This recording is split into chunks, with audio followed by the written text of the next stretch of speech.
Chapter 1. Her name is Maya, and my world has orbited hers since the 3rd grade. It started on the swings. I was trying to see if I could launch myself into low Earth orbit. She was just sitting there, kicking her legs gently, a little frown on her face. "You're going to fly off and break your head," she said, without looking at me. "Maybe," I grunted, pumping my legs harder. "But it'll be a cool story." She laughed. A real, bright laugh that made the rusty swing set seem less sad. That was it. That was the beginning. Through middle school, we were a unit. I was the lanky, awkward kid who was all knees and elbows. She was Maya.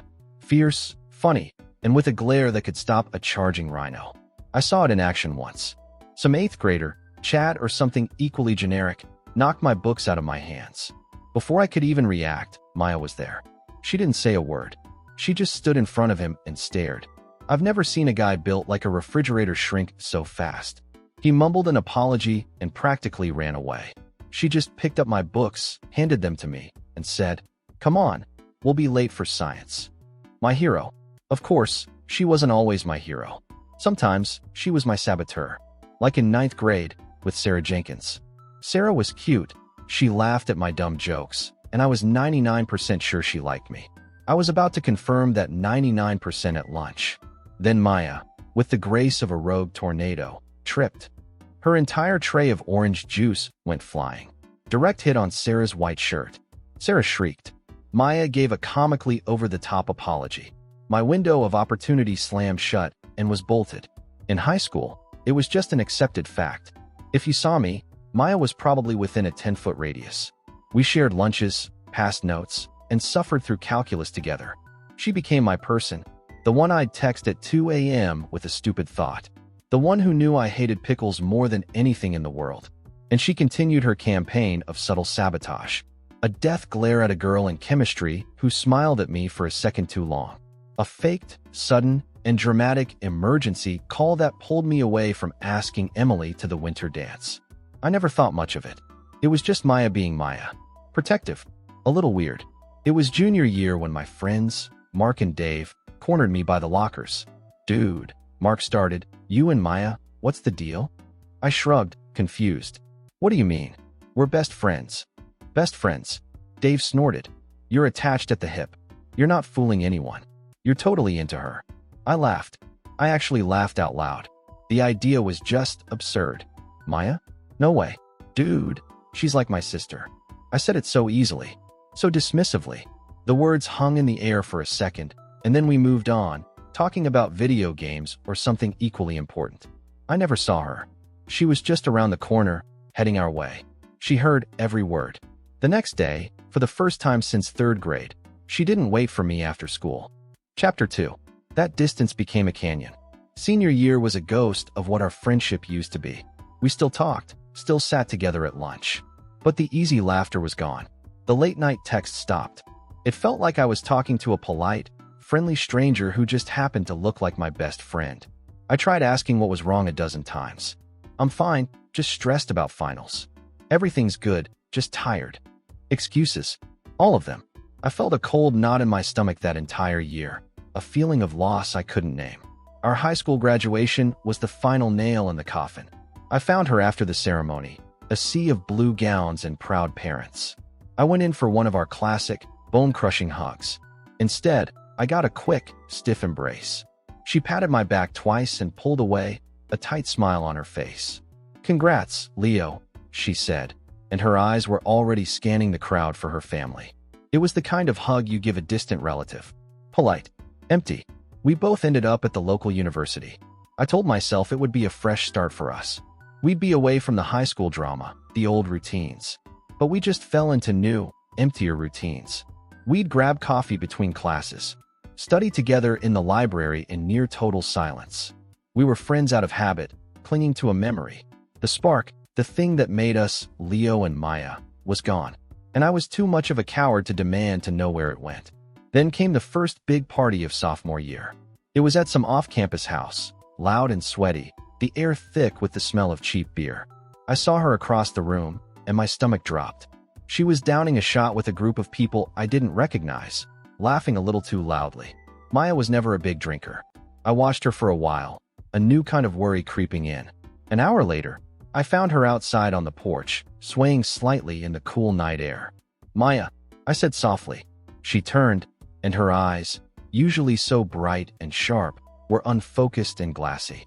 She stared at me for a long moment, and then her face just crumpled. Tears started streaming down her cheeks. She stumbled towards me and practically fell into my chest. "You're an idiot," she sobbed, her voice muffled by my shirt. I was completely frozen. What?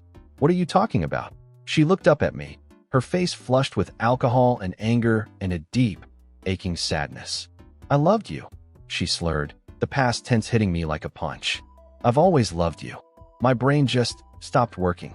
"And you?" she spat, her voice cracking. "You said I was like a sister." "A sister?" She started hitting my chest, her fists weak and uncoordinated. "I heard you, Leo. By the lockers. I heard everything, you idiot." The fight went out of her as quickly as it came, and she went limp in my arms, exhausted. I stood there, under the dim porch light, my heart hammering against my ribs. Everything clicked. The distance. The last year and a half of cold shoulders and polite smiles. It was all my fault. I scooped her up, her head lolling against my shoulder. She was mumbling something, but I couldn't make it out. I carried her all the way back to her dorm, my mind racing. What do I say? What do I do? The next morning, after hours of staring at my ceiling, I sent her a text.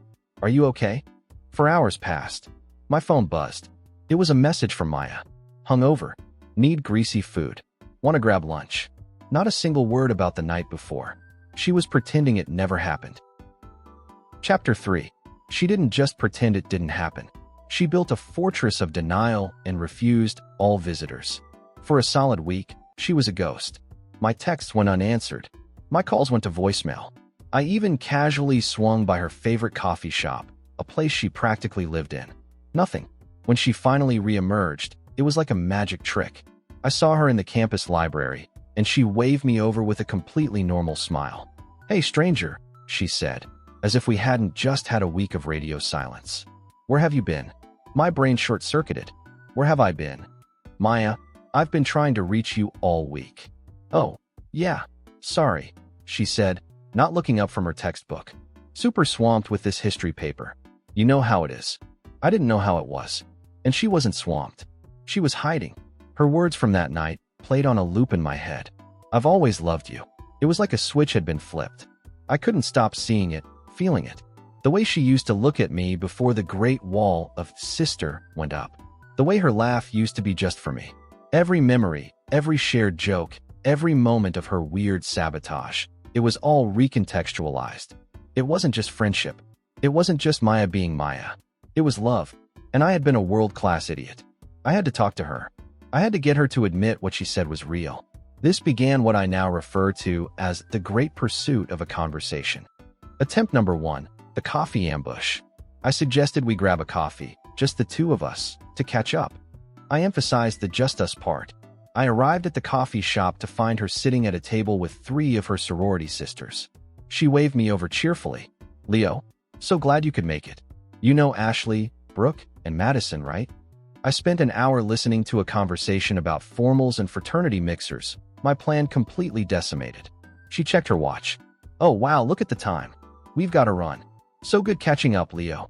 Checkmate, Maya. Attempt number 2, the park walk. A few days later, I suggested a walk through the campus arboretum. "It's so peaceful," I said. "We can just walk and talk. No distractions." For the first 10 minutes, it was working. The silence was comfortable, not strained. I was building up my courage, forming the words in my mind. "Maya, about that night at the party." Just as the words left my mouth, a golden retriever, off its leash and moving at the speed of light, bounded towards us. It snatched the sandal right off Maya's foot and took off. The next half hour was spent chasing a very happy, very fast dog around the park. By the time we recovered the slobber-covered shoe, the moment was gone. The dog had, quite literally, eaten my opportunity. Attempt number 3, the dinner offensive. My final, desperate plan. I decided to cook her dinner. "My place," I texted. "I'm making my famous spaghetti. You can't say no." She agreed. I was ecstatic. There would be no friends, no dogs. Just me, her, and a plate of carbs. What could go wrong? Everything. I forgot that my famous spaghetti was a recipe I'd watched a single YouTube video about 2 years prior. I burned the garlic. I set off the smoke alarm. While I was frantically waving a dish towel at the screeching detector on the ceiling, the pasta water boiled over, extinguishing the gas flame on the stove. I didn't notice. The apartment slowly began to fill with the smell of gas. Maya arrived, took one sniff of the air, and her eyes went wide. "Leo, open a window." The romantic dinner for two ended with us sitting on my fire escape, eating delivery pizza out of a box. She was laughing, a real laugh for the first time in what felt like forever. But I had failed. Again. And I was starting to think I was cursed. Chapter 4. As I sat there on the fire escape, watching her laugh with pizza grease on her chin, a thought hit me. It was a stupid, terrible, brilliant thought. The curse wasn't dogs or sorority sisters or my complete inability to cook. The curse was sobriety. The only time she'd been honest with me in nearly 2 years was when she was 5 sheets to the wind. My previous attempts were all wrong. I was trying to force a serious, sober conversation. But Maya had built her sober walls too high. If I wanted to talk to her, I had to meet her on the other side. My new plan was simple: Operation Liquid Courage. A few nights later, I sent the text. "Movie night at my place? I'll even order pizza so nothing catches fire." She agreed, probably out of pity. When she arrived, I had everything ready. 2 large pizzas on the coffee table, and a bottle of tequila with a lineup of shot glasses. Her eyes went straight to the bottle. "Rough week?" she asked, a little smirk on her face. "You have no idea," I said, trying to sound casual. "Figured we could use it." We started the movie, something I don't even remember, and we started drinking. The first shot was a dare. The second was to celebrate, not burning the apartment down. By the third, the tension that always seemed to hum between us began to fade. The distance between us on the couch shrank. Her shoulder was pressed against mine. The witty, sarcastic Maya I had known my whole life started to reappear from behind the polite facade. She cracked jokes about the movie, about my terrible taste in pizza toppings, about everything. It felt like coming home after a long, lonely trip. The movie ended, the credits rolling in the dark room. We were both buzzy, warm, and quiet. The silence wasn't awkward or strained. It was comfortable, full. She turned her head to look at me, her eyes soft in the glow of the TV screen. And there it was. The look. The one I hadn't seen since before the sister comment. It was open, unguarded, and full of something I was only just beginning to understand. My heart felt like it was going to beat its way out of my chest. It was now or never. "I love you too," I said. The words just came out, quiet but clear in the small room. She didn't move. She just watched my face, her expression unreadable. For a terrifying second, I thought I had made a massive mistake. Then, a slow, beautiful smile spread across her face. It wasn't a polite smile.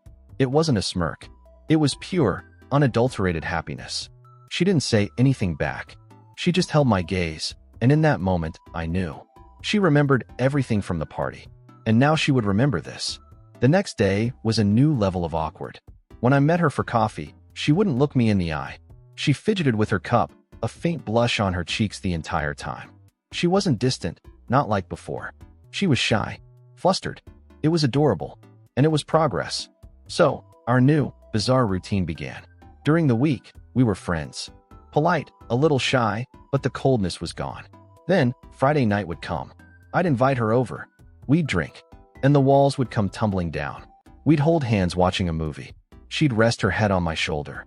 We'd talk for hours, confessing all the things we were too scared to say when sober. It was our secret world, a bubble created by alcohol where we could finally be ourselves. I started looking forward to the weekends with a desperate, all-consuming need. It was the only time I felt like I had her back. Chapter 5. This ridiculous cycle continued for another month. Sober weekdays of shy smiles and averted gazes. Drunken weekends of confessions and closeness. I was living a double life. And honestly, it was exhausting. I wanted more. I wanted the weekend Maya on a Tuesday afternoon. I wanted to hold her hand walking to class, not just on my couch. I was tired of waiting for liquid courage. I needed some of the real stuff. It happened on a Wednesday. A bright, sunny, completely sober Wednesday morning. I was walking her to her Western Civ class, the same way we did every week. We were making small talk about professors and assignments. The same polite, friendly script we always followed. But as we reached the steps of her lecture hall, something in me snapped. I was done. Done with the games, done with the fear. She turned to say goodbye, probably expecting the usual awkward wave.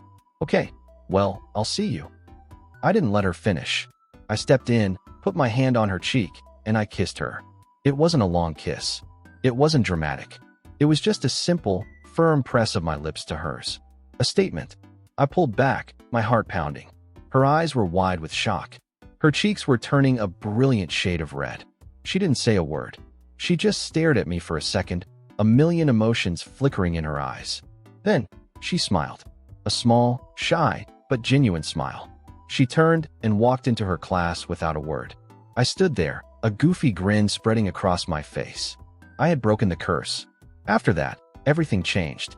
The next time I walked her to class, I took her hand. She laced her fingers with mine without hesitation. The goodbye kiss became our thing, a normal, everyday part of our routine.